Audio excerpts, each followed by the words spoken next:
안녕하세요. 그린빌 가족 여러분. 오늘 금요일 아침. 네, 오늘도 이렇게 매일 한 말씀으로 또 오늘 하루를 시작하는 모든 분들에게 내 안에 계신 주님의 이름으로 믿음으로 선포할 때마다 그것이 이루어지는 그런 큰 은혜와 축복이 있기를 간절히 기원합니다. 자, 오늘 저희는 누가복음 9장 40절에서 41절의 말씀으로 함께 오늘 이 아침 시작하도록 하겠습니다. 누가복음 9장 40절, 41절의 말씀. 당신의 제자들에게 내쫓아 주기를 구하였으나 그들이 능히 못하더이다. 예수께서 대답하여 이르시되 믿음이 없고 패역한 세대여, 내가 얼마나 너희와 함께 있으며 너희에게 참으리요. 네 아들을 이리로 데리고 오라 하시니. 아멘. 네, 우리 어제부터 우리는 간질병에 걸린 아들을 데리고 온 아버지의 이야기를 나누고 있습니다. 어찌 보면 아주 평범한 병고침의 이야기로 볼 수도 있지만 사실 이 말씀에서 말하고자 하는 것은 예수님이 누군가의 병을 고쳐주셨다라고 하는 단순한 이야기가 아닙니다. 그 아이의 부모는 제자들에게 먼저 자신의 아들을 고쳐달라고 했습니다. 그런데 제자들은 그 병을 고쳐주는데 실패했습니다. 그것을 많은 사람들이 지켜봤습니다. 제자들은 사람들의 시선에 부끄럽고 창피했을 겁니다. 그런데 산 아래로 내려오신 예수님은 그 사실을 안 뒤에 의외의 반응을 보이십니다. 제자들을 아주 심하게 책망하십니다. 믿음이 없고 패역한 세대라고 아주 거친 힐난을 하십니다. 좀 심하다는 느낌까지 들게 합니다. 병을 고치는 게 어디 쉬운 일이겠습니까? 모든 사람이 병을 고치는 신유의 은사를 받는 게 아닙니다. 제자들은 의사도 아닙니다. 그런데 믿음이 없다고 말씀하십니다. 패역하다고 하십니다. 왜 그러셨을까요? 이 말씀들의 그 행간을 잘 읽어야 합니다. 왜 병을 고치고자 아들을 데려오는 이야기에서 제자들의 이 이야기가 굳이 나왔을까? 왜 굳이 제자들이 귀신을 내쫓지 못했다는 사실을 등장시켜야만 했을까요? 여기에는 이 본문이 단순히 병 고치는 이야기가 아니라 제자들에 관한 이야기가 들어있음을 우리가 생각해야 합니다. 예수님께서 이렇게 책망하신 데는 다른 이유가 있습니다. 제자들이 병을 고치지 못했다는 것 때문에 예수님이 책망하신 것이 아니라 제자들의 태도를 예수님이 지적하고 계시는 겁니다. 간질병에 걸린 이 어린아들을 제자들이 봤을 때 어땠을까요?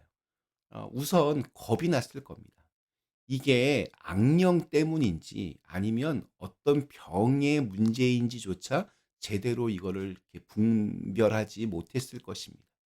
어쩌면 그 앞에서 기도조차 할 수 없었을지도 모릅니다. 간질 환자가 발작을 일으키면 먼저 주위에 위험한 물건들을 치우고 이 목 안에 그 기도를 확보해야 합니다. 옆으로 눕게 하고 혀가 말려서 기도를 막지 않도록 도와줘야 합니다. 그리고 호흡이 편안하도록 옷의 단추들도 풀어주어야 합니다. 그러면 시간이 지나면서 자연스럽게 점차 진정이 됩니다. 그런데 그런 지식이 없으면 이건 당황할 수밖에 없습니다. 어찌할 바를 몰라야 합니다. 우리는 당황하면 몸이 굳습니다. 당황한다는 것은 내가 할 수 없다는 생각에서 오는 경직입니다. 어쩌면 제자들의 실패 요인은 잘 모르는 병 앞에서 나는 할 수 없다는 포기였을지도 모릅니다. 이미 나는 할 수 없다 이렇게 선언해 버린 것입니다. 기억하십니까? 우리 누가복음 9장을 시작하면서 1절에서 주님께서는 제자들을 사역의 현장으로 보내시면서 병 고치는 능력과 귀신을 다루는 권세를 주셨다고 했습니다. 여기서 주셨다라고 하는 의미는 어떤 통로의 의미입니다. 독생자 예수를 우리에게 주셨다는 것과 같은 의미입니다. 하나님께서 독생자를 우리에게 주셨다고 우리가 독생자 예수가 되는 것은 아닙니다. 다만 우리가 그분을 믿고 고백하면 그분이 우리 안에서 일하시는 것을 의미합니다. 병 고치는 것이 그렇습니다. 내가 고치는 게 아닙니다. 그저 나는 그를 위해서 기도하고 주님께 맡기면 주님이 고치시는 겁니다. 우리가 할 일은 고치는 것이 아닙니다. 고치실 주님을 믿는 일입니다. 일하실 주님을 기대하는 일입니다. 내가 능력이 있어서 고치는 것이 아닙니다. 내가 믿는 주님이 나를 통해 일하시는 것 뿐입니다. 그래서 그 믿음이 없으면 주님은 나를 통해 일하지 못하십니다. 믿음은 주님께서 일하시는 통로입니다. 능력 주시는 자 안에서 우리는 모든 것을 할 수 있다라고 성경은 말하고 있습니다. 이는 내가 능력자라는 뜻이 아닙니다. 내게 능력 주시는 분이 있으니 나는 할 수 있다라고 믿음을 선포하라는 뜻입니다. 그러면 그 믿음을 통해서 주님께서 일하시는 겁니다.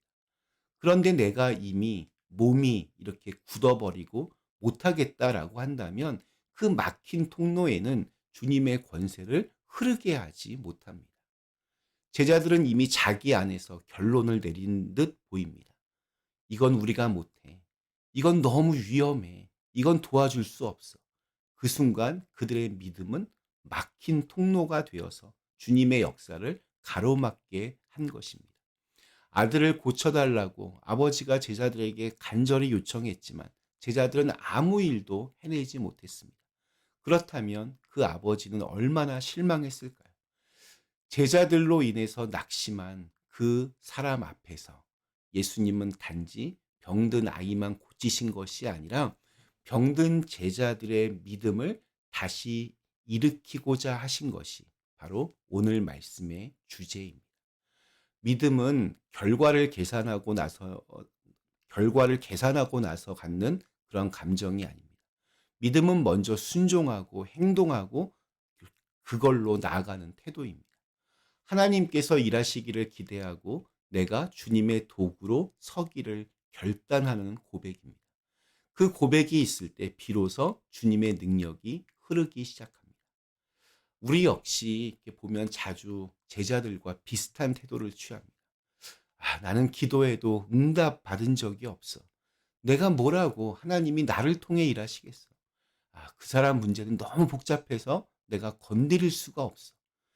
이러한 생각들은 뭐 겸손한 것처럼 보일 수도 있지만 실제로는 하나님을 신뢰하지 않는 불신앙일 수 있습니다. 믿음은 담대함입니다. 교만함과는 다른 담대함. 하나님께서 하시리라는 기대를 품고 주님 앞에 나아가는 담대함입니다. 믿음을 통해 역사하시는 하나님은 우리로 하여금 문제를 해결하는 능력자가 되게 하시려는 것이 아닙니다.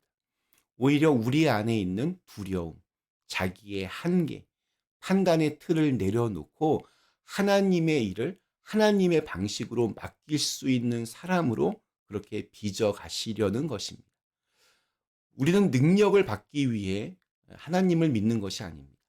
하나님을 사랑하고 하나님이 누구이신지 알기 때문에 신뢰하는 것입니다. 신뢰는 곧 연결이고 연결은 통로가 됩니다. 우리가 주님과 연결되어 있다면 주님은 그분의 뜻을 따라 우리를 통해 일하실 수 있습니다. 기도의 힘은 내 간절함의 힘이 아니라 내가 연결된 하나님께서 응답하신다는 신뢰에서 나옵니다. 오늘 우리에게 주신 하루 주님 안에서 나는 무엇이든지 할 수 있습니다. 선포하셨으면 좋겠습니다. 주님이 함께 하시니 못할 것이 없음을 믿고 일어나셔야 합니다. 그런 우리의 믿음을 통해서 주님의 능력이 그분의 권세가 나를 통해서 우리를 통해서 퍼지게 될 줄로 믿습니다. 잠시 함께 기도하겠습니다. 전능하신 하나님, 믿음으로 우리가 믿는 하나님이 얼마나 위대하신 분인지를 그 하나님을 사랑하는 마음을 가지고 기도할 수 있는 사람들 되게 하여 주시옵소서. 우리가 할 일들을 우리가 하고 하나님이 하실 일, 하나님께서 하시는 것을 기대하고 믿으며 오늘 하루도 믿음의 담대함이 있는 믿음의 선포가 있는 날이 되게 하여 주시옵소서. 예수님의 이름으로 간절히 기도드리옵나이다. 아멘.